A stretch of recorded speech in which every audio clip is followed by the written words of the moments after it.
উদ্ধাৰ মাজে শয়ন কৰি আছো শ্ৰান্ত হোৱা জীৱ জগতৰ তাসম্বাক কৰি দায়া উদয় ভৈলা তুমি যুগ পন্থ প্ৰকাশ ভাস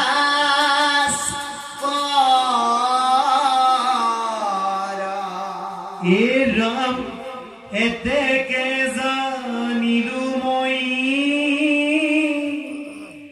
ইবাৰ সমস্তে লোক উদ্ধাৰ কৰিয়া কৃপাময় হৰি মোৰ মহাধন্য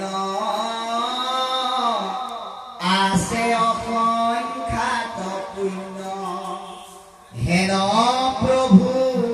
ভৈলা হাত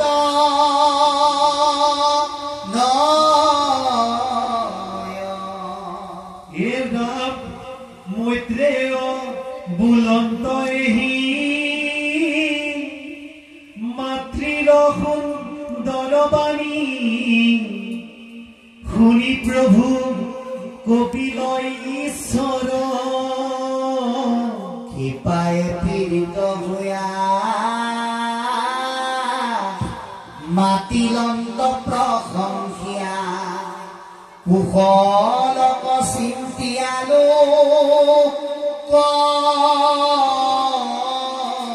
বাৰু কৃষ্ণ এতিয়া এইখিনিকে কি কৈছে আমি আলোচনা কৰিম অতি সুন্দৰকৈ কৈ গৈছে যে আউৰ জীৱ সমস্তৰ বিবিধ সংসাৰ যেন তাকো কৈও প্ৰপঞ্চী আমাৰ যে হে গোপা তুমি অকল মানুহ আৰু মানুহৰ সংসাৰৰ বিষয়ে ক'লেই নহ'ব উৰণ বুৰণ গগন ভ্ৰমণ চাৰিমুঠি জীৱৰ সংসাৰৰ আৰু গতি সম্পৰ্কে কেনেকৈ ইটো জুনিৰ পৰা সিটো জুনিলৈ জীৱবিলাকে গতি কৰাৰ কাৰণটো কি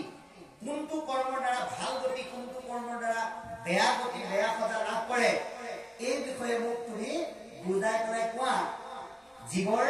বিভিন্ন ভাগ আৰু বিভিন্ন সংসাৰ সম্পৰ্কে তুমি মোক বুজাই পেলাই কোৱা তাকো কৈও প্ৰপঞ্চী আমাক প্ৰপঞ্চী মানে বিৱৰি পেলাই কোৱা কোনো ধৰণৰ ঘাপন নাৰাখিবা কোনো ধৰণৰ আৰ নাৰাখিবা তেনেধৰণে তুমি মোক বুজাই পেলাই কোৱা যাহাক জানিলে লোকে সমস্ত পাপত অহন্তে বিৰতি হৈবে কথা যিখিনি কথা আজি কপিলয়ে দেৱহতীয়ে কপিলক সোধা প্ৰশ্নৰ যোগেদি তেওঁ নিজক নিমিত্ত কৰি আপোনাৰ আমাৰ মনৰ কথাখিনি কৈছে যে আপুনি আমি যদি জীৱ জগত আৰু সংসাৰৰ গতি সম্পৰ্কে বিভিন্ন কথাবিলাক যদি বুজিব পাৰো তেতিয়াহ'লে আমি পাপ কি পুণ্য কি উচিত কোনটো অনুচিত কোনটো ন্যায় কোনটো অন্যায় কোনটো এইটো বুজি পাম আৰু তেতিয়া আমি বেয়া কৰ্মবিলাক বাদ দি ভাল পথেৰে যাত্ৰা কৰিব পাৰিম এই কথাটো আজি আমাক স্পষ্টভাৱে কৈছে যে যিখিনি কথা অকল আমি জানিলে নহ'ব বুলি কৈছে দেৱহতে মই জানিলে নহ'ব সমস্ত লোক সমাজে যাতে এই কথাখিনি জানি সংসাৰৰ তাপযুক্ত কৰ্ম বাসনাৰ পৰা যাতে বৈৰাগ্য লাভ কৰি ভক্তিময় চিন্তনত যাতে আগবাঢ়িব পাৰে অকল সেয়া ক'লেই নহ'ব জাত হন্তে ভয়া ভয় লোকে পুণ্য আচৰয় হেন কাল ঈশ্বৰয় গতি যে আপুনি আমি কালে ভয় কৰোঁ আমাৰ কালেও ভয় নালাগে ভয় লাগে ঈশ্বৰলৈ সেইকাৰণে আমি কিবা এটা কাম কৰোঁতে কওঁ ভগৱান এজন আছে নহয় তেওঁ যদি দেখে কি হ'ব ভগৱানটো আমাক চাই আছে অৰ্থাৎ আমি ইয়াৰ পৰা প্ৰমাণ হৈছে যে আমাৰ ভগৱানলৈ ভয় লাগে ভয় মানে ইয়াত শংকা পোৱা নাই আমাৰ ভগৱানৰ প্ৰতি আমাৰ ভক্তি থাকে সেইকাৰণে আমি জীৱনৰ প্ৰতিটো কাৰ্যত ঈশ্বৰৰ কৃপাৰ যোগেদি সফল হ'ব পাৰোঁ এতিয়া পদে কৈছে যে যিজন ঈশ্বৰক ভয় বা ভক্তি কৰি যিজন ঈশ্বৰৰ যোগেদি জীৱনৰ গতি সাধন কৰিব পাৰি সেই পৰম ভগৱন্তৰ সম্পৰ্কে মোক ভাগ ভাগ কৰি পেলাই বুজাই দিয়া যদি সঁচাকৈ তোমাৰ মোৰ প্ৰতি অকণমান দয়া বা স্নেহ ভাৱ আছে তেতিয়াহ'লে তুমি মোক বুজাই দিয়া মই সাম্প্ৰতিক সময়ত সেই কথাখিনি শুনি জীৱনৰ কৃতকাৰ্যতা লাভ কৰিব বিচাৰো অজ্ঞান আন্ধাৰৰ মাজে শয়ন কৰিয়া আছে শান্ত হৈয়া জীৱ জগতৰ কৰি আছো সংসাৰৰ তাপযুক্ত কৰ্ম বাসনাযুক্ত কৰ্ম কৰি কৰি আমি শান্ত হৈ পৰিছো ভাগৰুৱা হৈ পৰিছো কিন্তু তথাপিতো আমাৰ কিন্তু কি নাই সংসাৰৰ বস্তুৰ প্ৰতি থকা যিটো কৰ্ম বাসনা সেই কৰ্ম বাসনাৰ কিন্তু আমাৰ শেষ নাই আমি ভাগৰি পৰিছো তথাপিতো কিন্তু আমাক আৰু লাগে গতিকে এয়া কিহৰ কাৰণে হৈছে আপুনি আমি অজ্ঞানতাত পৰি আছো অজ্ঞানতা মানে অকল আপুনি আমি নহয় স্বয়ং ব্ৰহ্মাদেৱকে আদি কৰি আপুনি আমি সকলোবিলাক ভগৱন্তৰ বিমুখী অজ্ঞানতাত পৰি আছো কি অজ্ঞানতা মহাপুৰুষ মাধৱদেৱে কৈছে ব্ৰহ্মাই আদি কৰি জীৱ জগত ৰাম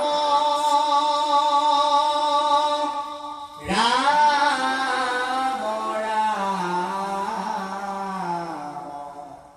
ৰাম ৰাম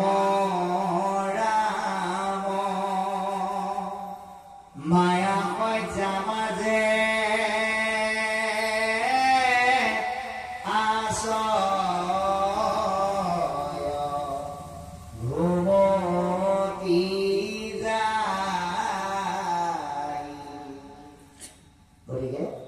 প্ৰত্যেকে এই মায়াৰ সজ্জাৰ মাজত আমি আবদ্ধ হৈ আছো ইয়াৰ পৰা পৰিত্ৰাণ কৰাৰ উপায় এটাই হৈছে কৰ্ম আৰু ভক্তিবাদ সেইকাৰণে অতি সুন্দৰকৈ আমাক এতিয়া পদবন্ধে ক'বলৈ যত্ন কৰিছে যে অজ্ঞান আন্ধাৰ মায়াৰ মাজত পৰি থকা ভাগৰুৱা হৈ পৰি থকা জীৱবিলাকক উদ্ধাৰ কৰাৰ লক্ষ্যৰে তুমি এই সংসাৰলৈ আহিছা অজ্ঞানৰ আন্ধাৰৰ মাজে শয়ন কৰি আছে শান্ত হৈ জীৱ জগতৰ তাপক পৰিণায়া উদয় হৈ নাহা তুমি যুগ পন্থ প্ৰকাশ অৰ্থাৎ যুগ অনুসাৰে যুগৰ পথ দেখাওতা যুগ পন্থৰ উদ্ভাৱক ৰূপে তুমি আহি আমাক কৃপা কৰিছা গতিকে ভগৱন্তই যুগে যুগে অৱতাৰ ধাৰণ কৰি তেওঁ যদিও নিৰ্গুণ কিন্তু তেওঁ কিছুমান গুণ লীলা কৰি কোন যুগত কোনটো কৰ্ম কৰি আমি চলিব লাগে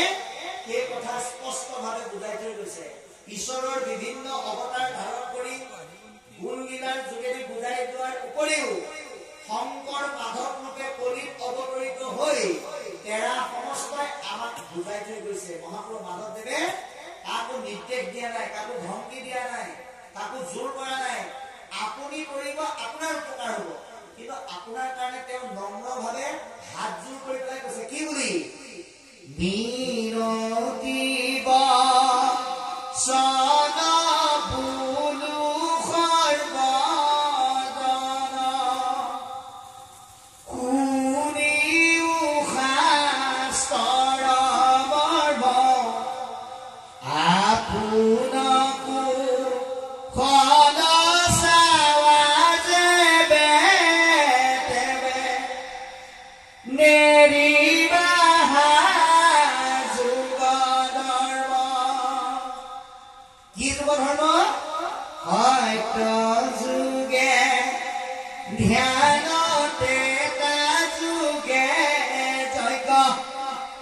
দাপৰ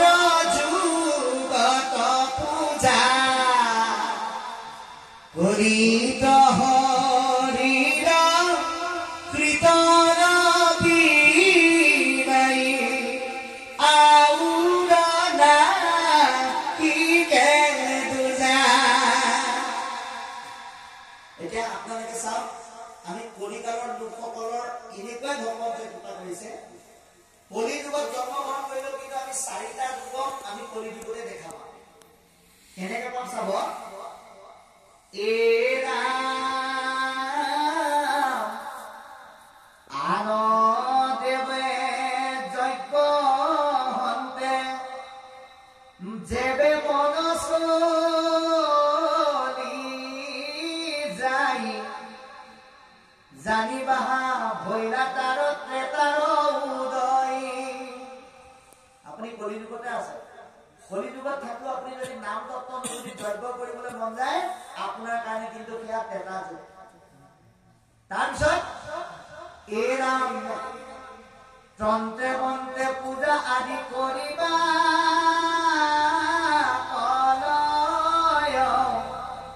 জানিবাহা তাৰ ভৈৰ দাপৰ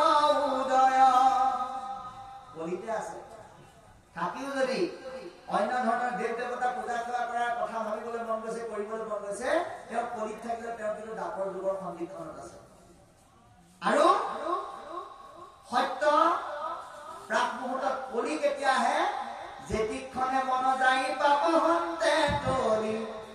জানিবাহা তাৰ সংগে আহি পাইলে কলি যেতিয়া মন পাপ কাম কৰিবলৈ উদ্যত হ'ব ভালৰ বিপৰীতে বেয়ালৈ গতি কৰিব জানিব তাৰ কাৰণে সেয়া কলিযুগ হে ৰাম ঈশ্বৰৰ ভিন্নে যিটো আনকনি চিনয় সত্যকাল আহি পাইলে জানিবা নিশ্চয় যেতিয়া সত্যৰ সন্ধান কৰিবলৈ আপোনাৰ মন যাব আপোনাৰ কাৰণে সেয়া সত্য যুগ গতিকে আমি কলিক নিৰ্বাচন কৰি হৃদয়ৰ মাজত সত্য প্ৰতিষ্ঠা কৰিব লাগিব এই কলিৰ যুগতে যিটো সম্পৰ্কে এতিয়া আমাক সুন্দৰকৈ কৈ আছে যে এই কলি যুগতকে আদি কৰি চাৰিটা যুগত কোন যুগত কেনেকৈ চলিব লাগে সেই যুগৰ পথ দেখাওঁতা দিব্য পোহৰ ৰূপে তুমি আহি পেলাই যুগৰ পথ দেখাওঁতা ভাস্কৰ মানে সূৰ্য ৰূপে তুমি আহি পেলাই যে অৱতাৰ ল'লা মই নিজকে ধন্য মানিছো গতিকে এতেকে জানিলো মই ইবাৰ সমস্ত লোকক উদ্ধাৰ কৰিবা কৃপা পাই তুমি এই ভক্তি জ্ঞান দি পেলাই অকল মোকে নহয় সমস্ত জগতৰ লোকক যে উদ্ধাৰ কৰিবা মই এই কথাটো গম পাইছো হৰিমূল মহাধন্য আছে অসংখ্যাত পুণ্য হেন প্ৰভু ভৈৰাহা প্ৰণয় গতিকে পুণ্য নাথাকিলে কেতিয়াও বৈষ্ণৱ পুত্ৰ লাভ কৰিব নোৱাৰে গতিকে আমি সেই পুণ্য পিতৃ মাতৃ উভয়ে সন্তান সৃষ্টি কৰা বা বিবাহ পাশত আবদ্ধ হওঁতে সেই পুণ্য আমি ল'বৰ কাৰণে কি মাধ্যম ল'ব লাগে আমি এই বস্তুটো উপলব্ধি কৰি তাক পালন কৰিব লাগে গতিকে মৈত্ৰেয় বুলন্ত হি মাতৃৰ সুন্দৰ বাণী শুনি প্ৰভু কপিল ঈশ্বৰ কৃপায়ে পীড়িত হৈ মাতিলন্ত প্ৰশংসিয়া কুশলক চিন্তিয়া লোকৰ গতিকে এই কথাখিনি কোনে কাক কৈ আছে বিদুৰক কৈ আছে মৈত্ৰেয় গতিকে মৈত্ৰেয় ঋষিয়ে বিদুৰক কৈছে হে বিদুৰ এনেকৈ তেতিয়া কপিল প্ৰভুৱে ইমান সুন্দৰ ধৰণে কথাখিনি ক'লে দেৱহতীয়ে যেতিয়া এনেধৰণে সুন্দৰ প্ৰশ্নৰ অৱতাৰণা কৰিলে কপিলে বৰ আনন্দ পালে আৰু আচৰিত হ'ল আৰু হৈ জগতৰ কল্যাণ চিন্তা কৰি মাতৃৰ কুশল চিন্তা কৰি তেওঁ মাত লগাবলৈ আৰম্ভ কৰিলে মাতৃৰ ভক্তিত কৃপা ধন্য হয় এতিয়া মাত লগাই পেলাই কপিলে কি ক'ব আমি আগতীয়াকে কৈ নিদিওঁ পাঠে ক'ব আমি আলোচনা কৰিম ভগৱন্ত নিগদতি ধন্য ধন্য মহামতী মনোৰনন্দিনী মূৰ ভাৰত যুগ ভৈৰামতী সংসাৰ তৰিলায়াতি তুষ্ট ভৈৰু